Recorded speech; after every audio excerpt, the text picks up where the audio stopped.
আল্লাহর কসম করে বলি যে সমস্ত নারীরা স্বামীকে অভিশাপ দিবে ইয়াউমুল কিয়ামতের ময়দানে বিনা হিসাবে তারা জাহান্নামে প্রবেশ করবে। জোরে বলেন আল্লাহু আকবার।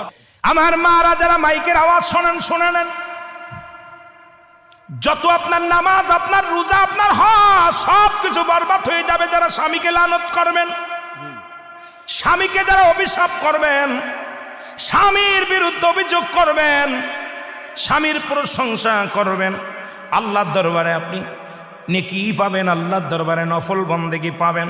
সারা রাত পরে আপনি ইবাদত করেছেন, আর একবার বলেন, আপনার মার কাছে বলেন, বোনের কাছে বলেন, ভাইয়ের কাছে বলেন, ভাইরে তোমার দুলোবাইটা কত সুন্দর, উনি ফরেজগার মানুষ, নামাজি মানুষ, আমাকে ভালোবাসে। যদি স্বামীর প্রশংসা করো, এই দুনিয়ার মধ্যে নফল ইবাদত হয়ে যাবে, তোমার নেকি হবে, আমলনামায় লেখা হবে। নবীজি বলছে অধিকাংশ মহিলারা ওই কিয়ামতের ময়দানে ওই জাহান্নামী অধিবাসী হয়েছে যারা স্বামীর লানতকারী।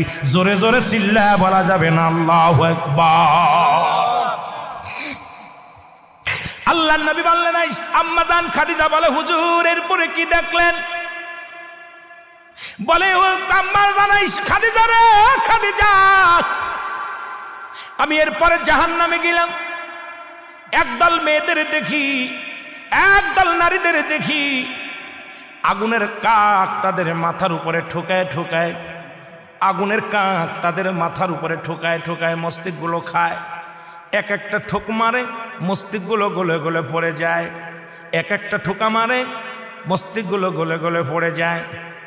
আমার নবী বললেন, বলার পর খাদিজা বলে, হুজুর হালাতটা কি? বলছে এই সমস্ত মেয়েরা যাদের চুলগুলো বেগানা পুরুষে দেখছে। এখন এই ওয়াজ যদি মিরাজের ওয়াজে গেলে, শরীয়তের ওয়াজ, পর্দার ওয়াজ, হাকিকতের ওয়াজ, নামাজের ওয়াজ, নামাজও মিরাজ থেকে আসা পর হলো, পর্দার বিধানও কঠিন হলো, নামাজ বাজার মিরাজ থেকে আসা পর। এখন এই মিরাজের মধ্যে ঢুকলেই তো আলোচনা বাইর হয়ে যায়, আর এই ওয়াজ করলেই তো সকালবেলা আমার হাতে হ্যান্ডকাপ পড়বে। জোরে বলেন ঠিক কি না? আমি মা বোনদের বলি, মা গো তোমার মাথার উপরে উন্নাগুলো রাখো, এই চুলের মর্যাদা দাও, চুলের দাম বেড়ে যাবে, তোমার দাম বেড়ে যাবে।